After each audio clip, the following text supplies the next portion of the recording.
Olá pessoal, sejam bem-vindos a mais um vídeo do canal O Mundo da Ciência. No vídeo passado apresentei o poder das progressões geométricas e funções exponenciais para mostrar o quão rapidamente pode se espalhar um vírus, se não houver um controle. Hoje vamos entrar em mais detalhes sobre um dos principais modelos epidemiológicos, que inclusive havia citado no último vídeo, que é o modelo SIR.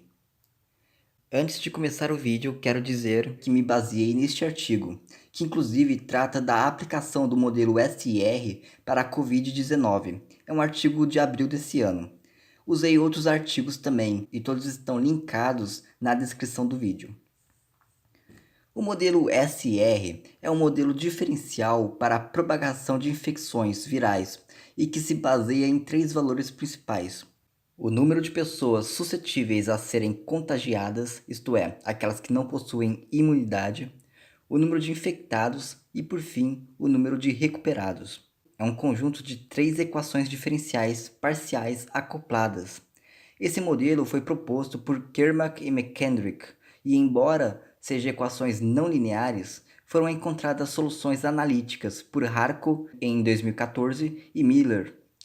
Apesar de já ter soluções analíticas conhecidas, o método mais comum para se resolver essas equações ainda é o método numérico, usando, por exemplo, o algoritmo de Monte Carlo. Se você ainda não aprendeu cálculo diferencial, não se preocupe, vou tentar explicar passo a passo como funciona esse modelo. Primeiro, vamos às variáveis e parâmetros. A função S de t é a quantidade de pessoas suscetíveis a serem infectadas. O valor S de zero é a quantidade inicial de pessoas suscetíveis. No caso da Covid, é praticamente toda a população mundial. A função I de t é o número de infectados em função do tempo, bem como o seu valor inicial I de zero. E o valor R de t é a quantidade de recuperados, onde R de zero é a quantidade inicial de recuperados. O valor n é o valor da amostragem da população e vale a soma de S, I e R, e é sempre um valor constante. Isso significa que os três valores variam de tal forma a manter o número n constante. O parâmetro beta está relacionado ao tempo de contato, isto é o tempo médio em que uma pessoa infectada interage com outras pessoas, podendo assim repassar o vírus. O parâmetro gama está relacionado ao tempo de recuperação. É o tempo que leva entre o período de incubação do vírus até a recuperação total do paciente. A razão entre esses dois valores forma o número de reprodução da epidemia, o R0. O R0 indica quantas pessoas uma pessoa infectada consegue contagiar antes de se curar. No vídeo anterior, eu dei o exemplo de um R0 igual a 3, ou seja, uma pessoa infectada consegue repassar o vírus para 3 pessoas antes de se curar. Estudos mostram que na Covid-19, o R0 está entre 2 e 4 e varia bastante com a densidade populacional. Espera-se, por exemplo, que em grandes metrópoles o R0 seja maior, pois há muito mais contato entre as pessoas. Se o valor de R0 for maior que o número amostral sobre a quantidade inicial de pessoas suscetíveis, então a epidemia tem grandes chances de se espalhar rapidamente. Caso contrário, não causará um grande surto epidêmico.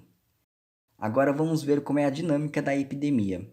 O modelo SR se baseia no seguinte esquema: o número ST de pessoas suscetíveis são infectadas, infectam outras pessoas e depois de um tempo se recuperam ou, no pior dos casos, morrem.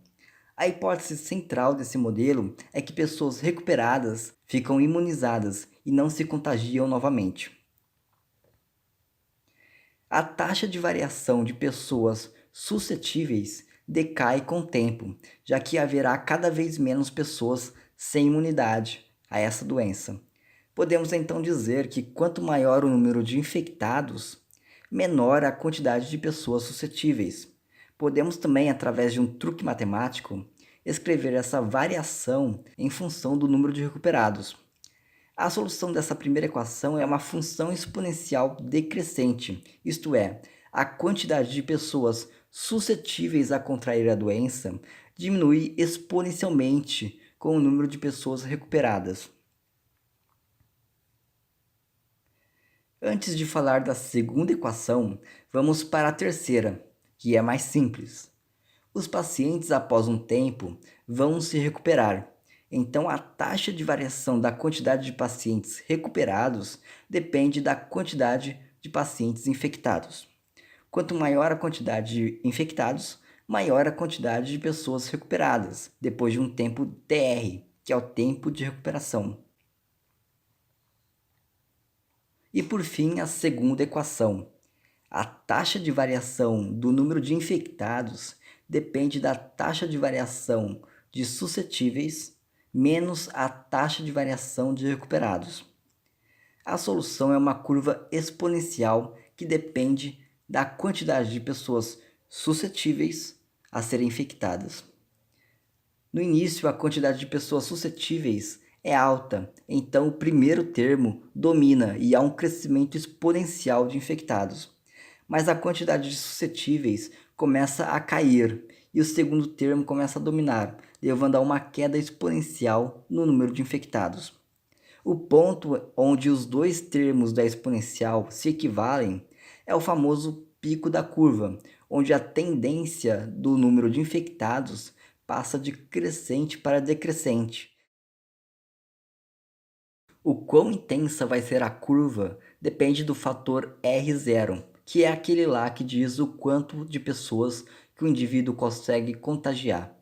Quanto mais alto o R0, mais íngreme é a curva, o que leva ao colapso do sistema de saúde. Então temos que diminuir o R0, o famoso achatar a curva.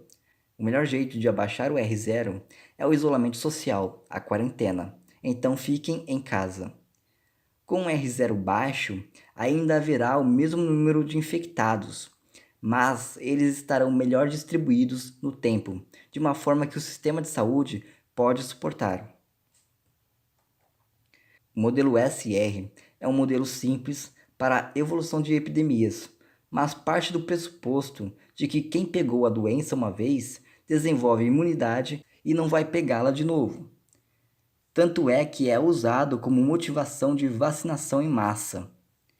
Mas há doenças que, por diversos fatores, uma pessoa pode pegar várias vezes em um curto período de tempo. Então, não podemos usar este modelo e sim um outro, um pouco diferente, que é o SIS, que parte do pressuposto que uma pessoa infectada pode se tornar suscetível novamente, depois de recuperada. O modelo SS geralmente é usado para doenças sazonais, que sempre aparecem em uma época do ano, como o caso da gripe.